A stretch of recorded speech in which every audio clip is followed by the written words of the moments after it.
Please, you have to come with me." The little girl's voice cracked through sobs as she burst into the police station, her tangled hair sticking to her tear-streaked cheeks. Officer Daniels froze mid-report, his pen hovering in the air. This wasn't the usual lost dog or scraped knee situation. They could see it in her eyes. Pure panic. "Sweetheart, slow down," he said gently, kneeling so they were eye level. "What's wrong?" She shook her head violently. "No time. Please, my mommy, she's not moving." That was all it took. Before we move further into this story, let us know in the comments where you're watching from. We'd love to hear. Let's dive in. Daniels was up, keys in hand, motioning to Officer Reyes. The two bolted toward the patrol car, with the girl clutching Daniel's sleeve as if letting go would end the world. The moment they hit the street, she pointed down a narrow neighborhood road. "Faster," she cried. "Please, she can't breathe." The sirens wailed, slicing the quiet suburb in half. Daniel's mind raced. Kids often exaggerated emergencies, but something in her voice, raw, desperate, made his stomach twist.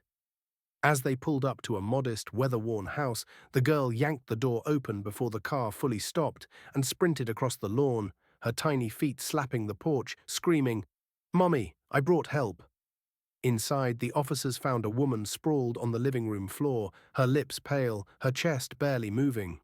Reyes dropped to his knees, checking her pulse while Daniels called for an ambulance.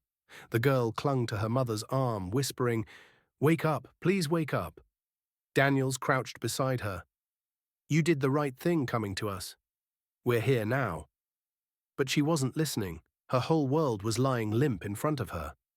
Minutes felt like hours until the EMTs rushed in. They worked quickly, oxygen mask over the woman's face, murmuring to each other in clipped, urgent tones. Finally, one of them nodded. "We've got her. She's breathing steady now." The little girl let out a sob so deep it seemed to shake her entire body. She collapsed into Daniel's arms, whispering a thank you so soft he almost didn't hear it.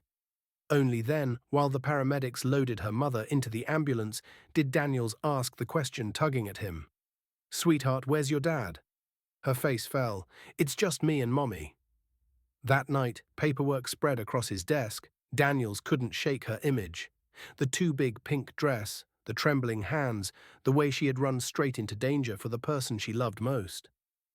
A week later, Daniels stopped by the hospital. The woman, pale but awake, smiled faintly when she saw him. "You're the one who helped us." Her voice was weak but full of gratitude. "I just did my job," he said. "But your daughter, she's the real hero." Tears welled in her eyes. "She's only 6. I had no idea she even knew where the station was. I'd told her once, months ago, just in case." She shook her head. "I didn't think she remembered." Daniels glanced at the little girl sitting in the corner coloring, her feet swinging above the floor. "She remembered everything," he said softly. They chatted for a while, but as he was leaving, the girl ran up and hugged him tightly. "I was so scared," she whispered, "but I knew you'd help."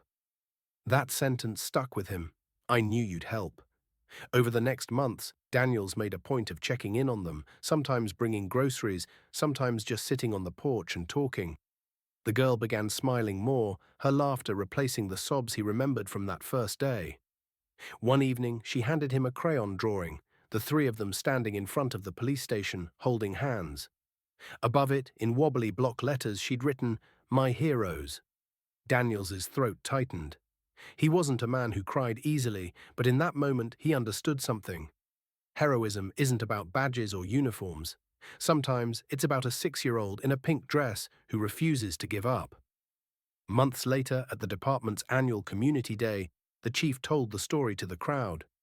He spoke of courage, of instinct, of a little girl who saved her mother's life. When he called her up, the audience erupted in applause. She stood there, tiny and shy, until Daniels knelt and whispered, "They're clapping for you." She grinned and squeezed his hand. "We did it together." That was the truth. She had run for help.